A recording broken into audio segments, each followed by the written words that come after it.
Have you ever stood at the checkout counter, swiping your card and silently praying, please don't decline, even though it's only the middle of the month? Or picture this, it's Friday morning, and your phone chimes with your direct deposit.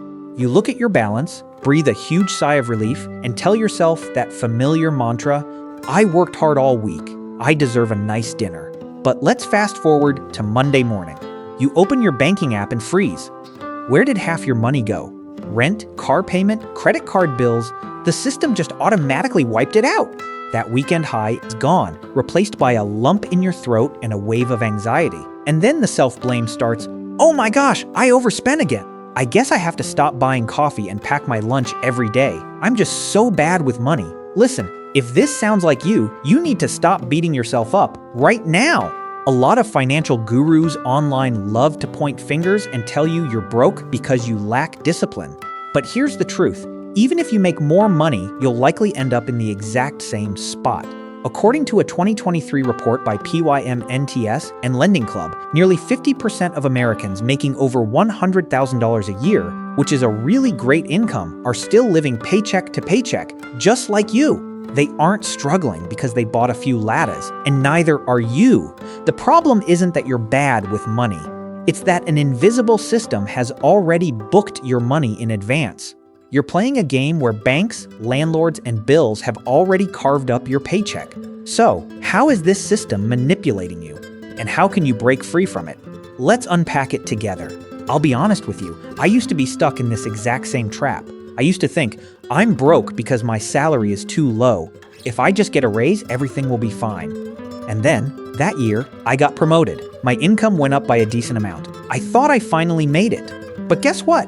6 months later, I looked at my credit card statement and realized my debt was actually higher than before. I felt so ashamed. Why was I making more money, but feeling even poorer? Later, when I really dug into it, I discovered two hidden forces that are quietly draining our money. The first one is locked income. Long before you can even sip your morning coffee and think about saving, your paycheck already belongs to someone else. Let's look at an average American take-home pay, say, about $4,000 a month. First up is housing. With inflation these days, data shows that over 40 million American households have to grit their teeth and spend 30 to 50% of their income just on a place to live. Boom! Half your month's pay is gone. Next is your car. In the US, if you don't have a car, you practically can't get to work. And what's the price for that ticket to work?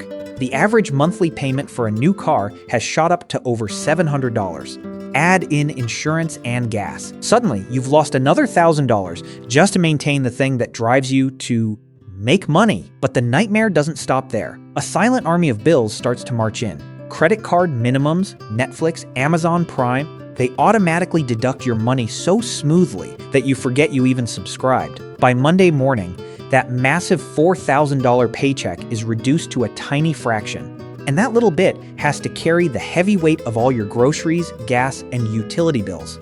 And here's the second thing, the most brutal psychological trap of all. Behavioral scientists at Harvard and Princeton did a very famous study on something called the scarcity mindset. They found that when you're working tirelessly, but your money barely covers your bills, your brain gets overloaded because you're constantly doing math in your head. This constant stress actually reduces your cognitive function. It's equivalent to your IQ temporarily dropping by 13 points. That's literally like losing an entire night of sleep. Your self-control hits rock bottom at that point. You're just exhausted. So, you immediately buy some random thing online or swipe your card for an expensive dinner. Do you see it now? It's not because you lack discipline. Science has proven it. In that high-pressure moment, spending money is simply the fastest way for your brain to feel like it's back in control of your life.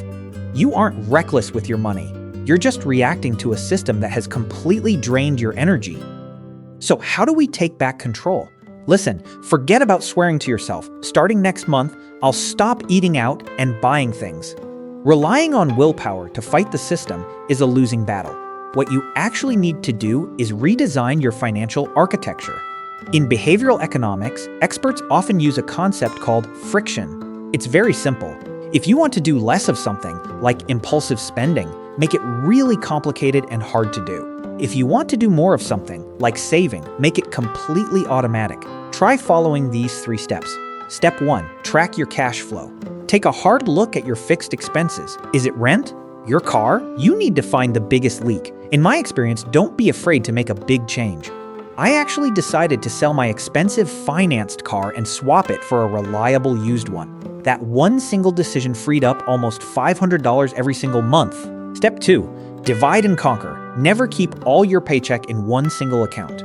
When your money sits in one big pile, your brain gets the illusion that you're really rich, and you'll swipe your card without a second thought.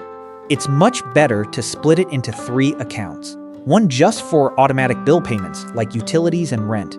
One for your daily spending and groceries, and a separate, hidden account at another bank for your savings. Better yet, push it straight into an S&P 500 index fund or an investment account. It's not just about keeping your money, you have to let your money make more money. Step 3. Pay your future self. Don't wait until the end of the month to see how much is left over to save. There will never be anything left. Instead, the exact second your direct deposit hits, set it up so your bank automatically transfers 10% into your savings or investments. This is called paying yourself first while funding your own future before the bills can rush in and tear your paycheck apart. To wrap things up, to escape the misery of waiting for payday, you don't need to beat yourself up or deprive yourself. You just need to build a smarter system. What about you? Where does your paycheck vanish to the fastest? Let me know down in the comments, and please don't forget to hit the subscribe button. In the next video, I'm going to talk about a harsh truth: why obsessing over tracking your expenses and traditional budgeting almost always fails. Make sure you tune in. Bye, everyone!